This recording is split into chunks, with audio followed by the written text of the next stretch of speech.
crier. And I had to figure out, how do I get myself together so that I'm not crying all over the place? People don't take you serious when you cry. So I started bringing in, I would anticipate that. So I would bring in a tall bottle of water. And when I would bring in my tall bottle of water, guess what I would do?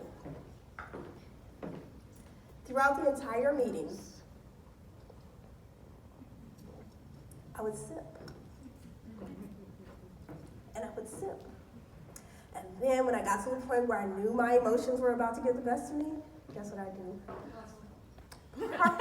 Part of me, I need to take a break. And I would go to the restroom. And I would get myself together. That is a very smart strategy. Because now I'm not crying all over the place. I would take as much time as I needed to get myself together, and then I would go back composed. For each person, it's going to be something different. You might get really upset. Some people turn red in the face. Some people start dumping on the table. Some people speak move when they get upset. You know, we all have our one thing. Anticipate you feeling that way, and go ahead and proactively decide how you're going to handle it. Feel free to steal my water thing. I got like a tall water thing from Target, and it works just fine. Be creative. Just like the sisters with the orange, who were thinking inside of the box. I need this orange, and they never talked to each other to find out what was the underlying cause. Why do you really need the orange? Why do I really need the orange? They could have, instead of splitting it in half, go ahead and zest the outside, now take the inside for my orange juice. You have to think creatively.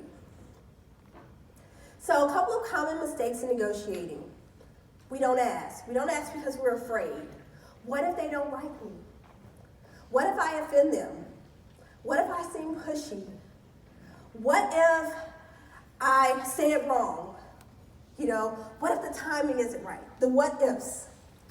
Assuming that something is non-negotiable is one of the biggest mistakes. Everything is negotiable. So I often tell people that, I tell my friends, my family all the time, well, did you negotiate that? Well, no, because it was no sign on it. And women think that when they receive a job offer, according to a 2015 Labor League study, most women say they didn't negotiate because they didn't know they could. There's never going to be a sign that says negotiate. You don't have to ask permission to negotiate, you just do. So start assuming that everything is negotiable instead of the reverse, that, oh, that's not negotiable. The other big thing is thinking that you can wing it. Now, this is more common in men than in women, but you cannot wing it when it comes to negotiation. When there's money on the table, you have to spend time preparing. So find those hours. I know it's hard, but find the time to prepare. Now, building relationships and that rapport is something that we're all gifted at. We can see another lady and we can have not known her from Adam, and we can strike up a conversation about something. You have to do the same in negotiation. So whether you're meeting someone virtually, whether it's email or over the phone, try to get them on the phone and build some type of rapport, because people do business with people they like. We all know that. So when it comes to negotiation, again, it's just a conversation. Build that rapport with the person. Don't be afraid that if you ask, you're going to offend. It's not that you're asking that's going to offend. It'll be how you ask. So just have a little tact with it. And then listen. So has anyone heard of the TV show Blackish? Raise your hand if you've heard of it. Okay, for those of you who haven't, let me tee it up for you. It's about a family. This mom has a lot of kids. Her teenage daughter, a couple of episodes ago, or maybe a season or two ago, she's in high school, and her mom's trying to get her to open up to her, and the mom's like, oh, why don't you talk to me about what's going on in your life? I really want to know. And the daughter is saying, you're just a mom. So one day, the teenage daughter goes to the mom. She's like, Mom, this happened at school. And she starts telling her mom all the juicy gossip. The mom is like, oh my God, yes, you're talking to me. This is our moment. We're bonding. Yes, yes, yes. My daughter's talking to me. I'm breaking through. I'm a cool mom. And then her daughter says, so what do you think? She had not not heard a word of what her daughter said to her. She wasn't listening.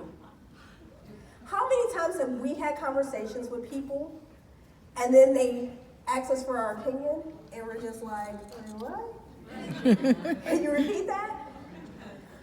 Sometimes when you negotiate, it's not what's said that's important. It's the things that are not said. So you have to participate in active listening. You have to tell yourself when you go into the conversation, all right, the information that this person is telling me is going to be so important that I need to pay attention to this and retain it. And then the last common mistake that people make is they don't know what their BATNA is. They think, I don't have time to do that. I'll figure it out once I get the deal, if it's a good deal or not. You have to do that up front. If you don't do that up front, what happens is you end up being very frustrated. You make rush decisions. You rush into something only to have buyer's remorse later.